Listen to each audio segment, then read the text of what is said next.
সাহাব, সবশেষ আজকে যে ষষ্ঠ দিনের মতো আপিল শুনানি চলছে, এই মুহূর্ত পর্যন্ত ৬৫টি আপিলের শুনানি হয়েছে এবং সেখানে ৩৩ জন তাদের প্রার্থিতা ফিরে পেয়েছেন এবং ১৭ জন নামঞ্জুর হয়েছে এবং বাকি কয়েকজন অনুপস্থিত এবং কিছু স্থগিত করা হয়েছে।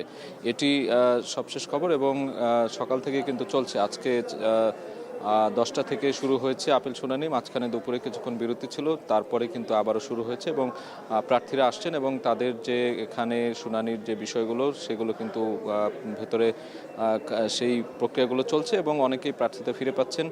বিভিন্ন ছোট ছোট নানান কারণে, অসঙ্গতির কারণে যাদের প্রার্থিতা বাতিল হয়েছিল সেগুলো নিয়ে কিন্তু শুনানি চলছে এবং জাতীয় পার্টির বেশ কয়েকজনের শুনানি, যে আপিল শুনানির পরে কিন্তু তাদের আপিল প্রার্থিতা বাতিল হয়েছে এবং দুপুরে বিএনপির পক্ষ থেকেও এখানে দেখেছি আমরা সালাউদ্দিন আহমেদের নেতৃত্বে বেশ কয়েকজন প্রতিনিধি দল বিএনপির এসেছিল। তারা এখানে কথা বলেছেন সিএসসির সঙ্গে এবং তারা বেশ কিছু সুপারিশ দিয়েছেন এবং পোস্টাল ব্যালটে যে অসঙ্গতি রয়েছে সেটি নিয়েও কিন্তু আপত্তি তুলেছিলেন। এই সব বিষয় নিয়ে কিন্তু এখন পর্যন্ত চলছে এবং বিকেলে জামাতে ইসলামীর কয়েকজন সদস্য, একটি প্রতিনিধি দলের এখানে আসার কথা রয়েছে। তারাও সিএসসির সঙ্গে কথা বলবেন দেখা করে, পরবর্তীতে তারা কি সিদ্ধান্ত দেবেন বা কি বিষয়ে আলোচনা করবেন সিএসসির সঙ্গে সেটি গণমাধ্যমকে জানাবেন।